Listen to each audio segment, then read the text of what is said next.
하나님께서 우리에게 주시는 말씀은 창세기 4장 13절에서 15절까지 읽겠습니다. 창세기 4장 13절에서 15절까지 보겠습니다. 8절에서 15절까지 문맥 속에 있는데 우리가 지금 설교하고 있는 주제들이라 13절과 15절까지만 읽겠습니다. 우리 함께 읽겠습니다. 13절부터 15절까지 함께 읽겠습니다. 시작. 가인이 여호와께 아뢰되 내 죄벌이 지기가 너무 무거우니이다. 주께서 오늘 이 지면에서 나를 쫓아내사온즉 내가 주의 낯을 배웁지 못하리니 내가 땅에서 피하며 유리하는 자가 될지라. 무릇 나를 만나는 자마다 나를 죽이겠나이다. 여호와께서 그에게 이르시되 그렇지 아니하다. 가인을 죽이는 자는 벌을 7배나 받으리라 하시고 가인에게 표를 주사 그를 만나는 모든 사람에게서 죽임을 면하게 하시니라. 아멘. 아멘. 우리 오늘 13절부터 15절인데 우리가 지난 시간까지 13절 설교는 다 마쳤고요. 이제 오늘은 14절 말씀 또 들어갑니다. 오늘 14절은 주께서 오늘 이 지면에서 나를 쫓아내시온즉 내가 주의 낯을 배웁지 못하리니 내가 땅에서 피하며 유리하는 자가 될지라. 무릇 나를 만나는 자마다 나를 죽이겠나이다. 이렇게 이제 앞에 13절에서도 하나님의 심판에 응답해서 가인이 얘기한 것이고 14절도 역시 이제 계속 가인의 어떤 응답이 계속 나타나고 있는 거예요. 그래서 13절에서는 요게 좀 중요하다고 그랬죠. 회개가 아니다. 지금 가인이 말하고 있는 이 내용들이 하나님 앞에서 응답하고 있는 이 모습들이 회개가 아니다. 그래서 죄벌이 자기가 너무 무거우니다 이 얘기는 죄를 회개하는 게 아니라 뭐를 더 지금 괴로워하고 있다는 거예요. 자기가 죄를 통해 심판을 받고 짊어져야 될 어려움, 이거를 얘기하는 거예요. 그러고 이제 14절로 가면 이게 좀 더 구체화돼요. 근데 여기서 상당히 가인은 많은 걸 깨닫고 있는 건 사실이에요. 이 말씀도 너무 중요합니다. 여기서 지금 무슨 얘기를 하죠? 가인이 깨달은 게 무슨 내용이에요?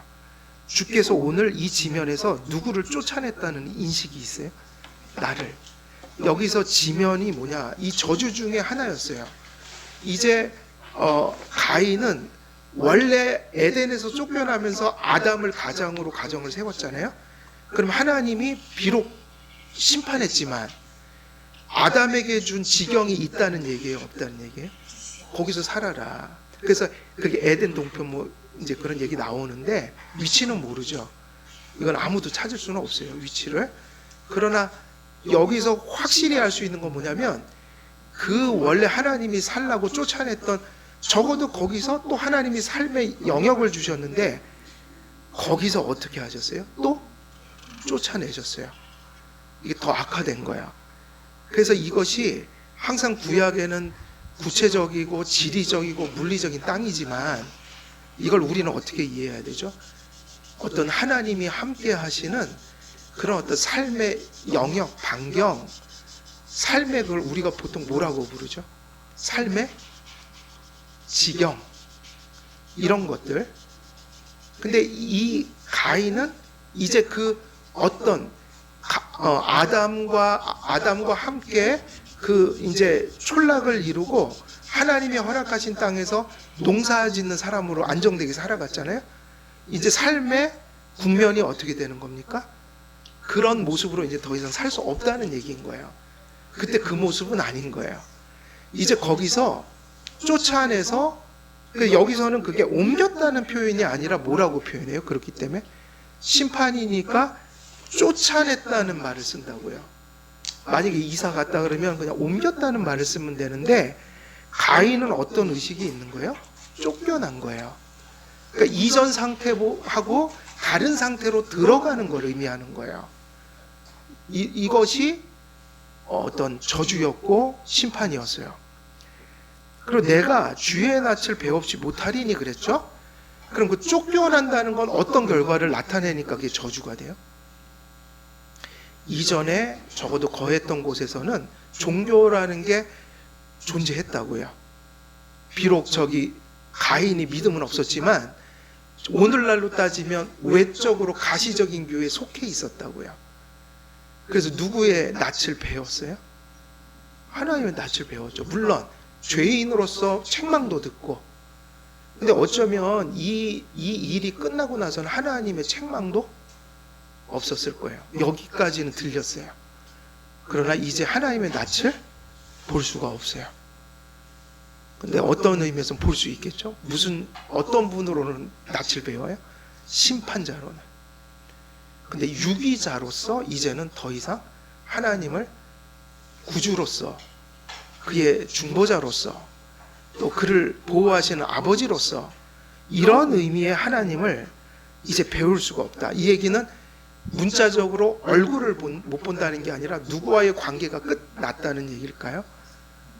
우리도 그러잖아요. 이제 우리 얼굴 볼 일 없어요. 그러면 무슨 일이 벌어져요? 우리 서로가 이제 우리 얼굴 볼 일 없습니다. 그러면 그 얘기가 뭐를 의미하죠? 서로 절교한다. 절교죠. 그러니까 가인은 상당히 많은 걸 깨닫고 있는 건 사실이에요. 어디까지 깨닫냐면 지면에서 쫓겨났다. 그리고 그 결과가 뭐라는 걸 알았어요? 주의 낯을 뵙지 못하리라. 그러면 이 얘기가 뭐냐면 가인도 그 정도는 안다. 이제 하나님 관계는 끝장이 났다.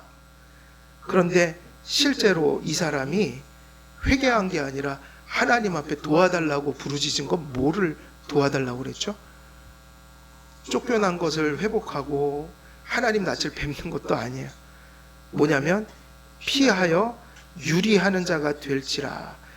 무릇 나를 만나는 자는 그들이 다 나를 어떻게 하겠다? 죽일 것이다. 그래서 사실 하나님께 좀 도와달라는 듯이 그렇게 부르짖은 내용은 앞에 있는 내용보다는 그렇게 돼서 결과적으로 이제 나는 죽을지도 몰라요 하면서 뭐를 더 걱정하고 있는 거예요? 자기가 죽는 것이 최고의 고민인 거예요. 염려인 거예요. 그래서 가인은 본질을 인식하더라도 본질을 해결하려고 그러진 않아요. 그저 뭐가 무서운 거예요? 죽는 거. 누가 쳐 죽일까 봐. 그래서 사람들이 범죄를 하고 죄를 뉘우치는 게 아니라 심지어 사이코패스들도 TV에 나오고 그러면 그게 부끄러워서 얼굴 가리잖아요. 수치가, 자기가 사람들이 나를 손가락질 하는 게 괴로운 거지 내가 그 잘못을 한 걸 뉘우치는 건 별로 없다고요. 그걸 안 뉘우치는 사람도 되게 많아요. 근데 뭐는 다 느끼냐면 다 얼굴을 뒤집어 써요, 안 써요? 뒤집어 써요. 그건 철저히 누구를 위한 행동이에요? 내 명예. 죄를 졌으니까 내가 1000번 죽어도 괜찮지요.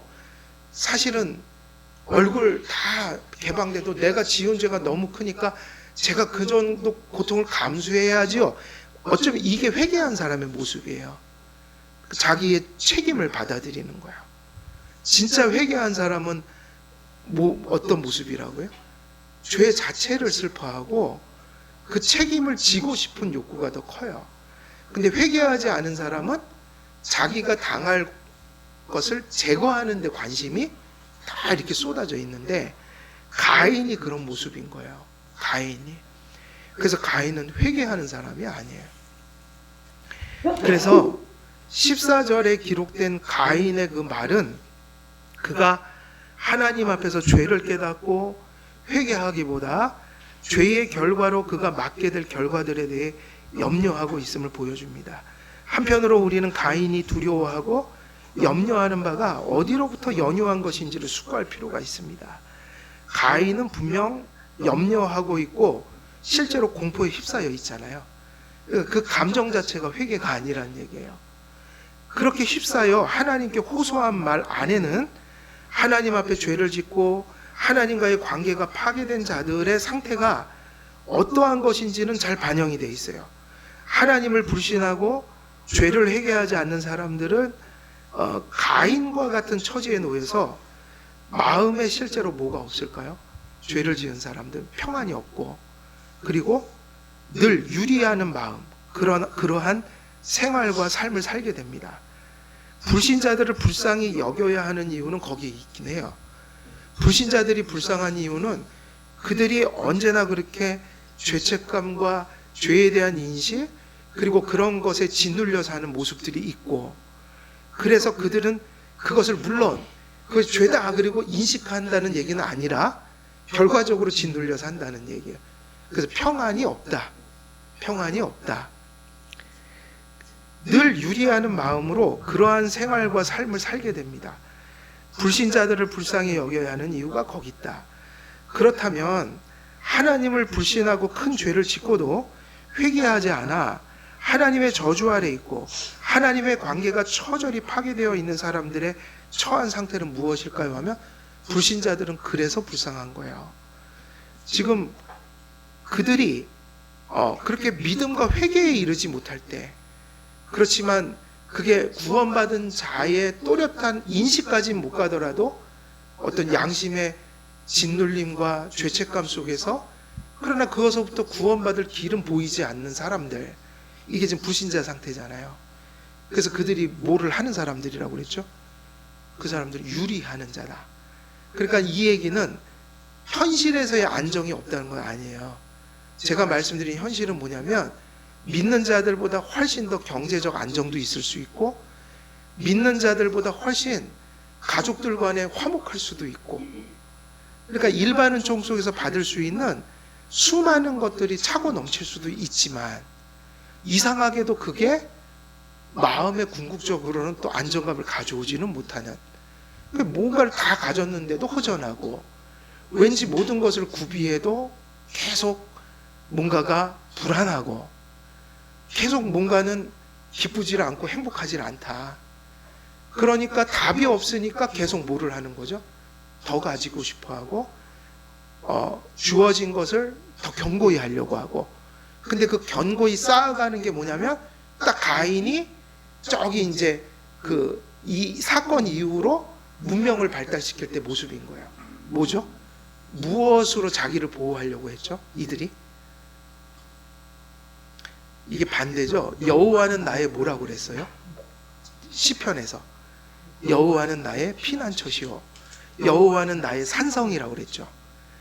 다윗에게 성은 뭐였어요? 다윗에게 적들을 막아내는 성이 있죠. 견고한 성. 만리장성이 그게 그렇게 중국이 진시황이 최고로 이렇게 번영할 때 가진 것을 지키고 싶은 불안감이 있으니까 뭐를 세운 거예요? 성곽을 세웠잖아요. 바로 이 가인의 후손들이 뭐를 쌓고 살았어요? 문명, 성을 쌓았다고요. 근데 이 사람들은 뭐로 쌓았냐면 눈에 보이는 성을 의지한 거예요. 그거를 세우면 우리가 살 수 있다. 근데 실제로 그거는 그들을 지켜줄 수가 없어요. 그래서 이 하나님이 없는 사람들은 늘 그 보이는 것으로 무언가를 계속 쌓아서 나를 지키려고 해요. 근데 예수님이 말씀하셨듯이 그래도 그들에게 안정이 없다. 그게 뭐냐? 예수님이 말씀하셨기 때문이에요. 너희가 모래 위에 나의 말을 듣고 나의 말을 순종치 아니하면, 그 얘기할 때 물론 여기서 순종을 얘기했잖아요. 믿음이 당연히 포함되어 있겠죠. 믿음이 없는데 어떻게 순종을 해요? 그러니까 그 말씀은 믿어라 이 얘기인데, 내 말씀을 듣고 순종하지 않은 자는 어디다 집을 졌다고 그랬어요? 모래 위에다가 집을 졌으니까 사상 누각이다. 그러니까 불안한 거죠. 창수가 들고 비바람이 몰아치면 그거는 그냥 허물어지는 거예요. 사상 누각. 그래갖고 롯데 월드 지금 그 롯데 그 타워 새로 만들었잖아요. 63빌딩보다 높은 거. 그 처음 해질 때 말이 엄청 많았어요. 그 호수 때문에 그 밑에 어쩌면 이게 물 같은 게 많이 스며 있어서 거기가 시공하고 나면 허물어질 수도 있다고 한참 난리였다고요. 그 다른 얘기가 아니에요. 집안이 약간 허물어지는 거니까. 지금 보니까 뭐 끄떡 없던데 뭐 잘못 오판을 한 거겠죠. 근데 중요한 건 사상 누각은 누각 자체가 불안한 거예요. 누각을 아무리 잘 줘도 그 기반이 모래이기 때문에 반드시 허물어지겠죠. 근데 세상 사람들의 불안정함은 거기 있는 거란 말이에요. 그런데 가인이 지금 느끼는 게 바로 그거란 말이에요. 그래서 가인은 우리가 뒤에 가면요, 문명을 발달시켜요. 뭐 무기, 성, 그리고 마음이 헛헛하니까 뭐를 또 만들어서 계속해요. 마음이 허전하잖아요. 그럼 뭐를 의지해야 될 거 아니에요. 뭐를 만들죠? 음악, 퉁수 같은 거 만들어서. 그래서 이게 음악, 지금 같으면 그 문화예술이 사실은 그 누구의 후손에게 나온 게 아니에요. 아벨의 후손이 아니라 가인의 후손이에요. 하나님의 뜻이긴 해요. 근데 그들은 영적인 어떤 것을 세운 게 아니라 문명적인 것을 하나님이 그들에게 맡겼어요. 근데 그들의 마음의 동기가 그런 걸 잘 만들 수 있는 동기가 있었어요. 자기를 지켜야 되니까. 근데 누가 없죠? 지키긴 해야겠는데 하나님은 없잖아요. 그럼 뭘 갖고 해야 돼요? 보이는 거, 눈에 보이는 거. 그러니까 뭐를 잘 일구어낼 수밖에 없어요? 문명이요. 문명을 잘 일구어낼 수 있죠. 그래서 이 불신자들의 그 처한 상황이 뭘까?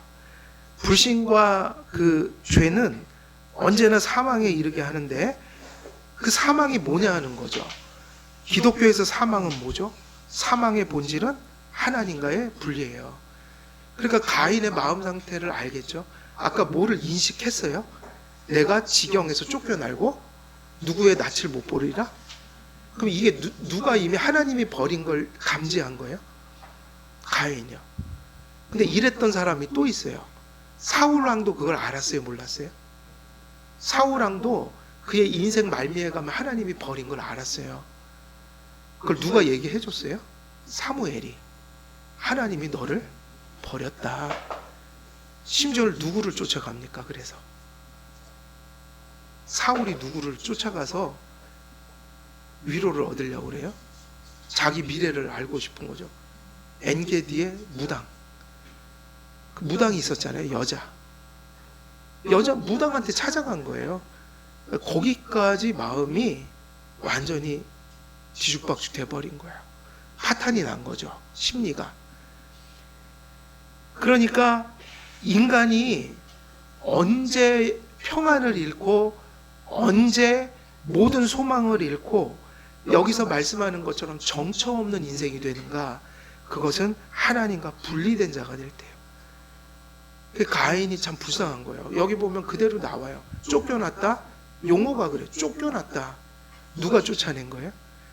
하나님이. 근데 물론 지구에서 살죠. 그리고 어떻게 보면 가인은 더 부자가 된 것도 사실이에요. 문명을 일구었잖아요. 하나님이 그 은총은 주셨어요. 인류사를 위해서 주셨어요. 문명이 발달했어요.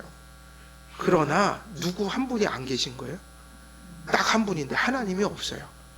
그러니까 그게 모든 걸 하면서도 그런 거를 일구어내면서도 안정감은 있어요, 없어요?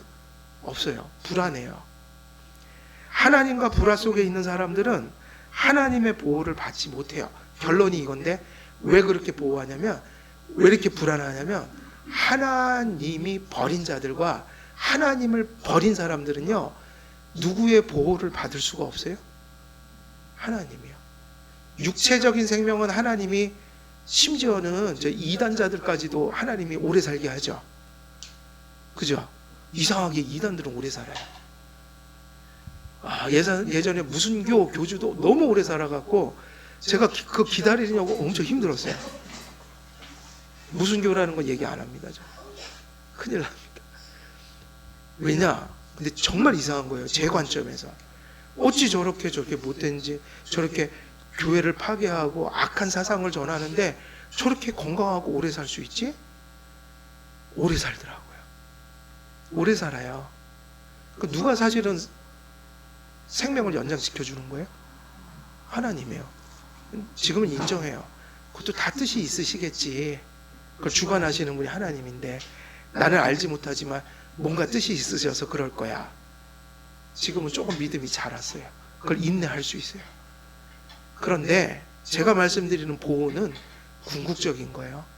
그걸 넘어선 거예요. 그거를 보호를 받을 수가 없어요. 그 얘기는 무슨 얘기죠? 오래 사는 것도 저주다. 차라리 그런 마음과 영적인 상태와 그러한 모습으로 사는 것보다는 차라리 그런 게 맞지만, 실제로 보면은 하나님께서 그들의 생명을 연장시켜 주시지만 그들의 삶이 복된 것이 아니란 말이에요. 영적으로는 파탄난 삶을 살아간다. 그래서 하나님의 모를 보호받지 못하는 거예요. 영원히 보호받지 못하고, 잘 살더라도 못 살더라도 그게 문제가 아니라 잘 사는 것도 못 사는 것도 그것도 다 합력하여 선을 이루지 못하는 삶이더라. 그러니까 이렇게 되는 게 맞아요. 우리는 합력해서 선을 이루지만 그 하나님을 모시지 않은 사람들은 잘 살아도 문제고 못 살아도 다 문제가 돼요. 평강은 없어요. 그걸 우리가 거꾸로 얘기하면 합력해서 선을 이루지 못한다. 이게 있으니까 불안한 거예요. 뭐를 해도 잘 되는 것 같지가 않은 거예요. 그래서 최종적인 게 뭐냐면, 가인이 두려워했던 게 뭐죠? 가인이 인식했던 게 뭐예요? 하나님과 대화 나누고 내가 하나님의 그 긍정적인 의미에서, 구속적인 의미에서 누구의 보호를 떠나는 거예요? 하나님의. 근데 가인의 표현은 거기까지 미치지는 못해요. 누가 죽일까봐 무섭습니다. 이 얘기는 이 생을 두려워하는 거죠. 이 육신 삶을. 그래서 가인은 하나님의 심판을 선고받을 때 자신이 하나님과 분리된 것을 뼛속 깊이 인식했는데 회개하는 방식으로 인식한 건 아니다. 그렇지만 이것이 너무 비참한 것이다. 이것이 심판을 받은 자들의 모습이다. 오늘날 많은 사람들은 하나님 없이 살아가며 이걸 자기들도 표현할 수는 없지만 고스란히 가인의 심정이 들어가 있는 거예요. 그래서 어떤 것으로도 만족할 수가 사실은 없는 거예요. 이것은 믿는 자의 입장에서 보면 너무 무섭고 너무 외롭고 고독한 거예요. 우리가 이 땅에서 그래도 살아가는 이유가 뭐죠? 여러분들이 이 땅에서 세상 사람들만큼 그렇게 고통 안 받고 사셔요? 어떠세요? 여러분들은 다 슈퍼맨처럼 사셔요? 아니잖아요. 육신적인 것도 아프기도 하고, 뭐 때로는 너무 고민스러운 일들이 벌어지기도 하고. 아니, 이거는 설명할 수는 없어요. 왜냐하면 저는 설교할 때 그게 조금 그래요. 다 적용해 드릴 수가 없어요. 여러분들의 삶이 나의 삶과 전적으로 달라요. 이해되시죠? 구체적인 삶은 너무 달라서 여러분들이 당하는 고통하고 제가 또 느끼는 고통은 또 다른 모습들인 거예요. 그리고 각자가 다 달라요. 가정에서 지고 가는 십자가도 다르고 염려와 고민거리가 다 다르다는 얘기예요. 이해가 되세요? 그래서 그거를 얘기해봤자 뭐 여러분들한테 아우 설교 준비하시려고 염려 많이 하십니까? 그러면 여러분들은 설교 염려는 또 안 하시잖아요. 그런 고민을 안 하시잖아요. 근데 또 여러분은 여러분들이 밖에서 일하고 살아가는 그 세상 속의 현실 속에서 또 제가 당하지 않은 고통이 있어요. 그건 똑같은 건데 다른 거예요, 모습이.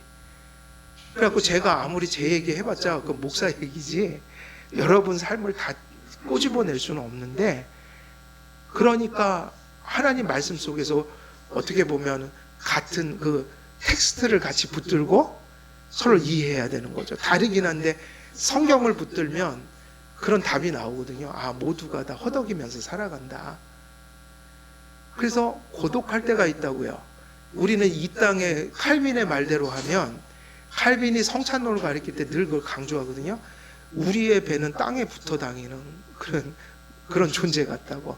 그러니까 우리가 어디 붙어 다니는 존재입니까? 하늘을 날아다녀요? 땅에 붙어 다녀요? 땅에 그냥 찰싹 붙어 다니죠.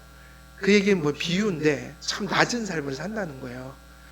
뭐 죄도 많이 짓고 또 죄가 많은 세상에서 험난한 걸 막 경험하면서, 성경 인물 중에도 저는 그래서 뭐 욥은 고상한 고난을 당했으니까요. 매우 현실적인 고난은 사실 누가 많이 당했어요? 요셉 같은 사람. 그래서 억울한 고통은 요셉 같은 사람 많이 당했고, 또 더 현실적인 고통은 누가 많이 당했냐면 야곱은 직계로 살다가 막 넘어지기도 하고 막. 그러니까 저는 요셉하고 야곱이 보면은 참 험난한 세상을 산 것 같다.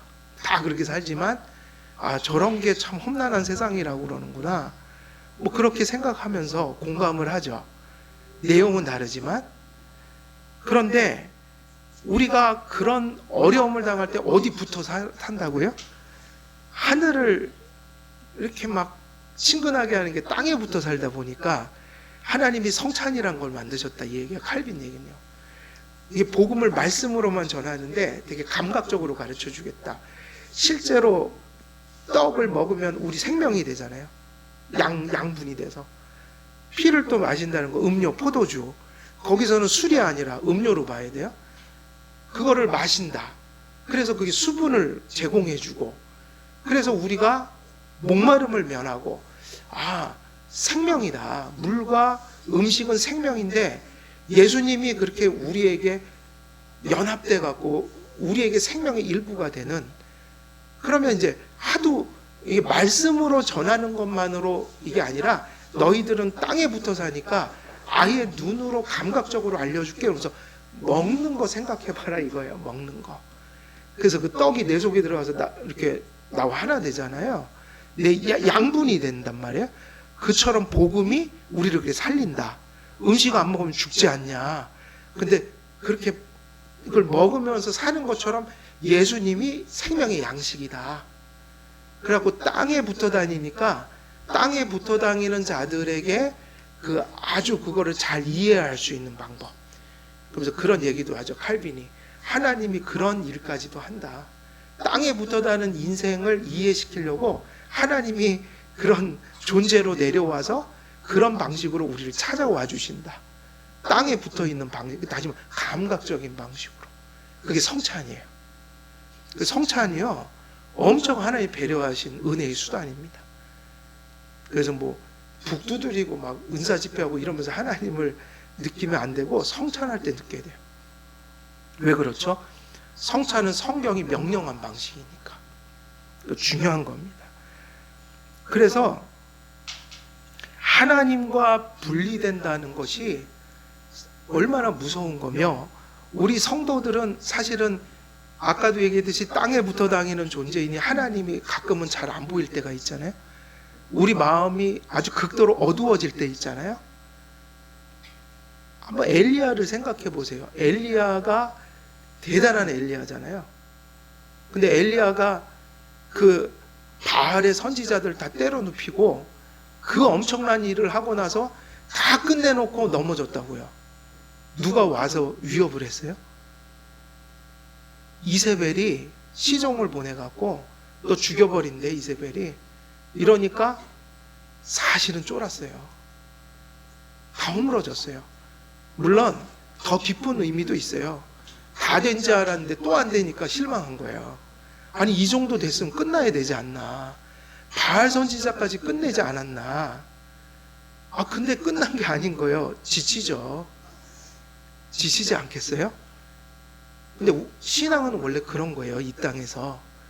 계시록이 그래서 기록됐다고 그랬잖아요. 여러분 승리했어요. 근데 완전한 승리는 언제 와요? 언제입니까? 재림하실 때. 다시 말하면요, 적어도 이 땅에 숨쉬고 살아가는 동안 인내할 것밖에 없어요. 절대로 안 끝납니다. 엘리야가 착각했던 게 그겁니다. 우리가 그때도 출애굽기 얘기했지만 그냥 얘기한 게 아니에요. 그건 심오한 거예요. 중요한 거예요. 성도들이 넘어지는 이유예요. 누구의 때와 누구의 때가 다르기 때문이에요. 하나님의 때와 우리의 때가 다르기 때문에 실망해요. 그 엘리야가 인간의 성정을 그대로 가진 자라고 그랬잖아요. 연약한 사람입니다. 인간은 다 그래요. 그래갖고 끝난 줄 알았는데 또 위협하니까 야, 이건 인간으로서 어찌 이걸 또 견디나.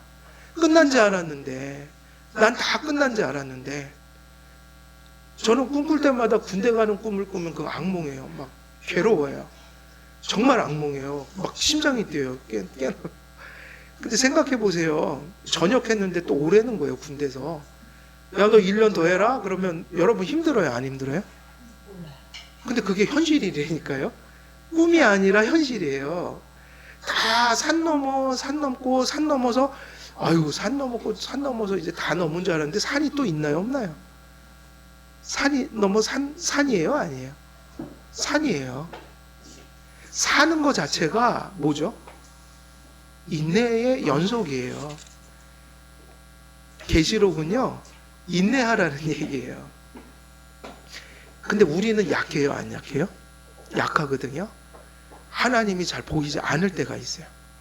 그때 뭐를 느끼냐면 고독을 느낀다고요. 와, 정말 외로운 거예요. 이게 그리스도인만 느끼는 거예요. 하나님을 믿는 사람에게 하나님이 가슴속에서 멀게 느껴질 때 인생은 최고의 고독을 느껴요. 성도들은 두려운 거예요, 그게. 그래서 인생 살다 보면 가끔은 그런 일들이 계속 반복돼요. 그래서 믿음으로 그걸 잘 극복해야 되거든요. 내 느낌이 아니라 하나님은 여전히 함께 하신다고요. 그래서 엘리야도 사실은 야, 이거 또 이럴 수 있나? 견딜 수 있나? 그래서 그냥 탈진해 버렸어요. 그러니까 하나님이 또 천사 보내갖고 어떻게 하셔요? 어루만져 주시고 또다시 음식을 또 먹여주시고 그래갖고 아무 얘기 안 하고 그냥 회복만 시켜주셨다가 이제 딱 이렇게 나오면 또 소명을 다시 새롭게 해갖고 가서 말씀 전해라. 또 그러잖아요. 인생이 그런 것의 반복이라는 거예요. 그래서 인생은 겸손해야지 살아요. 우리가 그런 존재란 말이에요. 우리는 원래 그런 존재여서 우리 자신을 믿으면 안 돼요. 엘리야도 그런 존재였어요. 그래서 항상 우리의 희망은 누구에게 있냐면 하나님께만 있어요.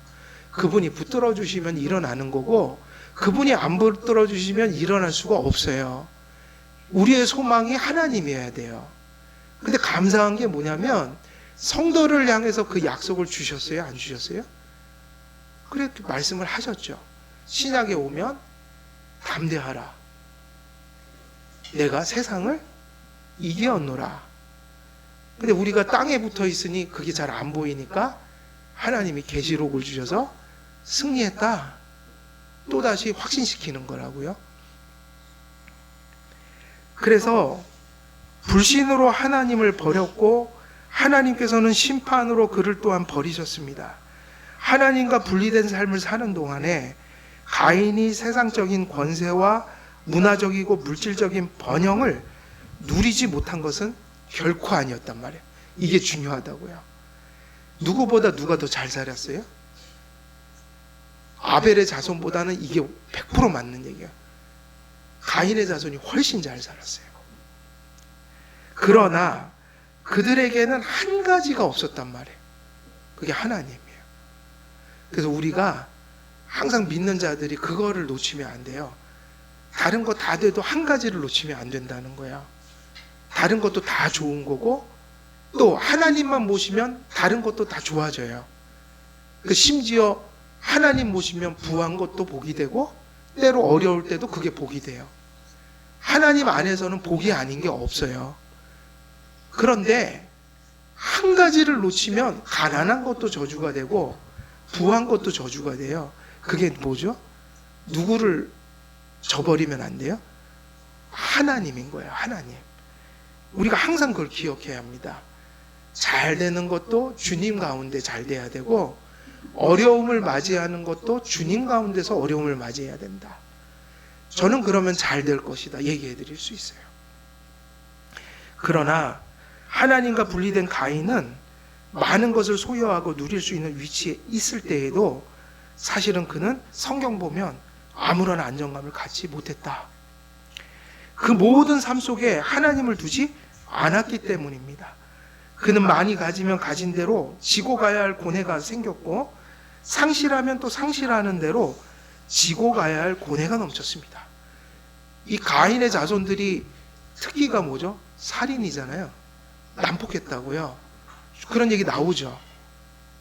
죽여요, 사람들을. 그러면 힘이 넘쳐요. 이건 권력을 가졌다는 얘기잖아요. 권력이 하늘을 찔러서 누구를 막 죽이기도 하고 전쟁 나가면 막 그 압제를 하고 이랬단 말이에요. 그러면 그때는 그것 때문에 괴로움이 있는 거고, 또 금방 그거를 하고 나면 뭐를 걱정하죠? 가인하고 똑같은 고백을 해요. 내가 누구를 죽였는데 저들이 또 나를 죽이면 어떡하지? 이런 고민을 계속하니까 남을 괴롭힐 때도 그들에게는 안정감이 없고, 또 남을 죽이고 나면 그 죽임을 인하여 또 자기에게 오는 고통들이 심각했다. 항상 불안해하고 살았다는 거예요. 그래서 그 고뇌와 동요는 그의 존재와 그의 소유를 포함하여 그가 숨쉬고 살아가는 모든 총체 속에 하나님께서 함께 하시지 않으신 이유였습니다. 예수님 처음 믿고 제가 죄라는 게 그렇게 비참하구나. 그럼 그 죄가 뭐냐? 뭘 꼭 나쁜 짓 해서 그런 게 아니라 하나님 없이 그냥 숨쉬고 살아가는 것도 죄구나. 그러니까 하나님 없이 뭐 하는 게 죄라고요? 하나님 없이 숨쉬고 살아가는 순간이 죄인 거예요. 뭘 해서 죄가 아니에요. 하나님이 없는 게 죄예요. 그래서 하나님이 우리의 가슴 속에 온 게 우리가 태어나서 받는 최고의 복이면서, 하나님이 없는 것이 또한 최고의 죄이면서 최고의 저주이기도 하다. 세상에 속한 것이든 내면에 속한 문제이든 가인에게 속한 모든 삶이 하나님의 저주 아래 있었습니다. 그것을 어느 정도 알았다는 거예요. 그러므로 세상에 속한 것도 내면에 속한 모든 것에 있어서도 가인에게 어떤 안정이 있을 수 없었던 것입니다. 그 이유는 그가 누구를 믿지 않았기 때문에 하나님을 믿지 않았으며 하나님을 배반하였으며, 가장 큰 이유는 그거죠. 안 믿고 배반할 수도 있어요, 사람이. 근데 뭐를 안 하는 게 가장 큰 문제입니까? 회개를 안 하는 거예요. 그게 가장 큰 문제다. 가인은 하나님께 심판을 선고받는 순간 직감했습니다. 가인 자신이 하나님과 분리된 자이며 하나님께서 그와 함께 하시지 않는다는 사실을 감지할 때 그가 하나님의 보호하심 어디에 놓였다는 걸 감지한 거예요. 지금까지 말씀드린 궁극적이고 내면적이고 신앙적인 의미에서 누구의 보호를 못 받는 거죠? 하나님의.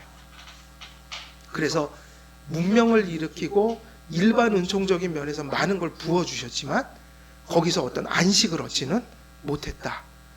그래서 어거스틴이 한 얘기는 되게 중요해요. 내가 그리스도를 모시기 전까지는 내게 안식이 없었습니다. 그 얘기를 하는 거예요. 그래서 하나님의 보호하심이 자기를 떠났다는 것을 바로 가인은 직시했고 그걸 불안해했던 거예요. 가인은 하나님께 심판을 선고받는 순간 직감했습니다. 가인 자신이 하나님과 분리된 자이며 하나님께서 그와 함께 하시지 않는다는 사실을 감지할 때 그가 하나님의 보호하심 밖에 있다는 것을 인지했던 거죠.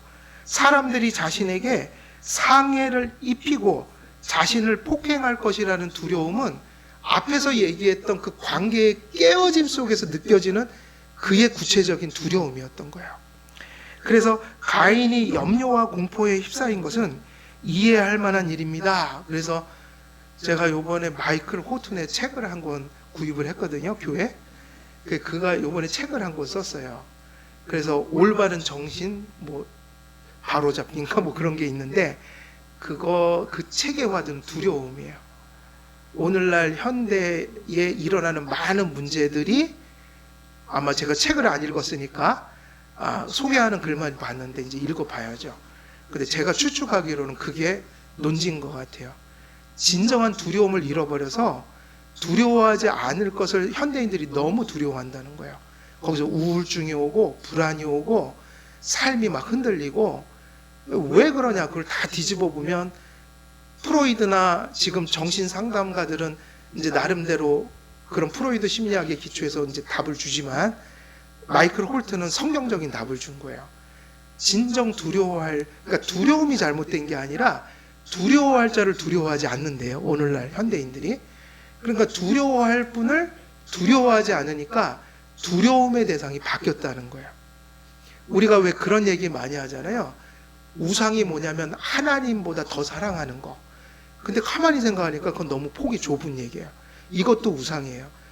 하나님을 두려워하지 않고 그 어떤 하나님보다 두려운 게 뭐냐, 우상이에요. 근데 현대인들은 그게 너무 심각해졌대요. 그게 어디서부터 지금 진단하면 신학이 잘못된 거예요. 그러니까 우리가 홀턴이 내리는 그 치료책은 뭐냐면, 온전히 두려워할 것을 두려워할 때 두려워하지 않아도 될 것들로부터 벗어나게 된다. 그러니까 우리의 두려움이 건전해져야 된다. 우리의 두려움이 성경적으로 가야 한다.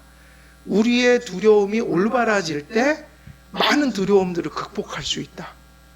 가만히 보니까 저는 이 책을 지금 소개만 해놓고 지금 주문을 해놨지만 봐야 되겠지만 갑자기 그 생각이 떠올랐어요. 제가 전에 그 얘기를 했잖아요. 우리가 순교할 때 순교할 수 있는 이유는 하나님, 우리의 육신을 아무리 해봤자 육신밖에 못 죽이는 그들을 두려워하지 말고, 성경에 뭐라고 그랬죠? 우리의 육신과 목까지도 지옥에 던지는 분을 두려워하라? 하나님을. 그러니까 진정 그걸 두려워하잖아요. 그러면 나를 핍박하는 자들이 두렵지 않은 거예요.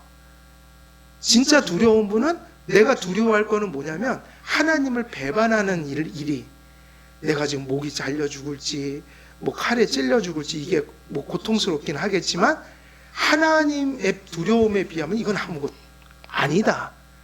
그러니까 그건 무슨 얘기냐면, 두려움의 대상이 회복될 때 뭔가 우리가 가야 될 길이 보이기 시작한다는 거예요. 그러니까 두려움의 대상을 회복하자. 그러니까 이게 전에는 사랑을 회복하자는 얘기를 많이 하는데, 가만히 보니까 홀턴이라는 사람이 좋은 책을 쓴 거야. 아, 그 인사이트가 맞다. 우리가 지금 사랑 얘기만 할 게 아니라 실제로 들어가면 두려움의 대상이 바뀌어 있다는 거야. 그래서 이제 제가 그런 두려움은 군에 가서 많이 느꼈죠. 고참이 더 무서운 거야. 하나님보다 고참이 막 교회 갈 때도 뭐라 하면은 막 눈치 뵐 거 아니에요. 그때 그것이 아니었으면 교회를 못 가죠. 고참도 무섭지만 사실은 그거를 내가 하나님 앞에 그릇 행했을 때 하나님이란 존재가 느껴지니까, 하나님의 존재가 내가 인식을 하니까 그 하나님께 혼날 것은 더 큰 거잖아요. 그러니까 사람의 두려움이 극복할 수 있는 게 되는 거죠. 똑같은 얘기예요. 군대 가서 술 먹으라고 막 해도 몇 대 맞고 안 먹을 수 있는 이유는 고참보다 하나님이 두려운 거예요. 근데 이것을 바로 현대인들이 놓쳤다는 거예요. 그 되게 일리가 있어요. 지금 신학이 그렇게 가고 있기 때문이에요. 그래서 오늘 이 말씀을 보면 이 가인의 심리 상태라는 것이 이런 모습으로 흘러가고 있다는 거. 지금 시간이 돼서 여기서 멈춰야 되겠는데, 오늘 전한 데까지 핵심은 그겁니다. 가인은 하나님으로부터의 저주에 어떤 정말 하나님이 원하시는 인사이트를 얻지는 못했지만 그 어디까지는 보았던 거예요. 자기가 쫓겨난 신세가 됐고, 그 쫓겨났다는 게 단지 지리적인 이동이 아니라 그게 뭐를 의미하냐, 하나님의 낯을 내가 보지 못할 거라는 걸 직면한 거야. 그래서 그거를 깨달을 때, 아유 하나님, 주님 앞에 이 죄를 용서해 주십시오 이러면 됐는데, 그것까지 못 가니까 바로 이 가인은 죄의식을 갖지만 구원의 의식 속에 죄의식을 갖지는 못하는 거예요. 그러니까 뭐를 걱정하는 것으로 이제 이렇게 가는 겁니까? 내 육신을 잃어버릴까봐, 다른 사람들이 나를 정죄하고 죽일까봐 그걸 두려워했다. 이 말씀을 통해서 우리가 몇 가지 가인의 말 속에도 진리가 있는 것은, 우리 이 말씀은 이제 성도에게는 제가 어떻게 적용하라고 그랬어요? 이거는 유기자에 대한 말씀이잖아요. 우리에겐 뒤집어서 생각해 보면 되죠. 여러분들은 누구의 지경 속에 살아갑니까? 하나님이 동행하시며 여러분과 함께 하나님이 하심으로 그것이 하나님의 나라가 되고 그것이 하나님의 복의 장소가 되니까 하나님이 불러주신 삶의 반경 속에 살아간다. 그리고 중요한 게 있죠. 그렇기 때문에 여러분들은 그리스도의 용서와 또 성령님의 내주 속에서, 하나님이 주신 구원 속에서 누구의 낯을 보면서 살아가는 거예요? 하나님과. 이거를 신학적으로 얘기하면 여러분 안에는 그리스도와의 뭐가 있는 거죠? 연합과 교제라는 것 속에 살아간다. 다시 말하면 그리스도 안에 계신다. 그럼 이것이 뭐를 의미합니까? 아까 가인이 끝에서 얘기했던 그 두려워했던 것의 반대인 거예요. 보호를 받는다는 거예요. 어떤 자들로서 보호를 받습니까? 그냥 사람들이 아니라 내 자녀들로서 보호를 받는 거예요. 그 보호가 궁극적이고 총체적인 거라는 거예요. 이유가 뭐냐면 항상 한길교회에서 강조하는 건 모든 것이, 그러니까 이 모든 것이라는 것은 좋은 일, 어려운 일을 다 포함해서 모든 것이 합력하여 선을 이루니 여러분들은 좋은 일이 있을 때도 너무 불안해할 필요가 없고, 교만해질 필요가 없고, 또 어려운 일을 당하더라도 너무 불안해할 필요가 없는 거예요. 왜냐하면 그것은 궁극적인 저주가 아니에요. 어디로 가는 길목에 있는 과정일 뿐인 거예요. 그래서 합력하여 뭐를 이룬다? 선을 이룬다. 이게 뭐냐면 하나님의 뭐 속에 있다는 겁니까? 보호하심 속에 있다는 거예요. 그래서 이 말씀은 하나님을 둔 자의 운명, 하나님을 믿지 않고 회개치 않는 자의 그 영적인 상태와 그들의 운명, 그리고 이거를 뒤집어내면은 누구의 이 은총이 되는 거예요? 그리스도 안에 있는 자들의 그 평강, 다시 말하면 에이렌의 샬롬, 영적이고 궁극적이고 총체적인 안정감이라는 게 그리스도인들에게 주어져 있다. 그래서 우리는 역경이건 순경이건 다 복입니다. 주님 안에서 그 모든 게 다 복인 거예요. 그래서 이 말씀을 잘, 또 가인의 이 말씀을 잘 우리가 해석하고 이걸 뒤집으면 성도의 복이 된다. 그 가인 얘기도 왜 여기 기록해 놨을까요? 누구를 들으라고? 가인 같은 사람들은 이 말씀을 듣지 않아요. 교회 오지 않습니다. 은혜 언약의 백성들에게 하나님의 복을 죄에 대한 경계 속에서 함께 주고 계신 거예요. 그래서 이 말씀을 통해서 우리가 다시 한번 유기된 자들의 삶, 하나님을 두지 않은 자들의 삶의 비참함을 성경적으로 다시 한번 돌아보면서, 또 이것이 뒤집으면 그리스도를 모셨다는 것이 얼마나 큰 복인가, 우리가 아무리 힘들어도 왜 우리가 절망해서는 안 되는가, 이런 것들을 다시 한번 위로로 삼고 우리 삶에 적용해보는 그런 말씀이 되어야겠다. 오늘 여기까지 말씀을 전하고 마치도록 하겠습니다. 제가 기도하고 또 전체 기도하겠습니다. 살아계신 하나님 아버지, 오늘도 본문 말씀을 통해서 하나님 없는 자들의 삶과 또 하나님을 모신 자의 삶이 얼마나 큰 거룩한 차이로 이렇게 나타나는지 저희들이 살펴보았습니다. 예수 그리스도를 믿게 하시고 우리의 심령 속에 거하신 우리 한길교회 성도님들에게 또 이 주님을 모신 그 믿음의 복이 얼마나 큰지 생각하며, 또 우리에게 주어진 역경과 순경이 교차하는 험난한 삶을 어떤 믿음으로 잘 대처하며 이기고 또 인내하며 살아가야 할지, 또 귀한 위로와 평강이 임하는 말씀이 될 수 있도록 하나님께서 함께 해주시고 또 선한 길로 인도하여 주옵소서. 감사드리오며 우리 주 예수 그리스도의 이름으로 기도드리옵나이다. 아멘.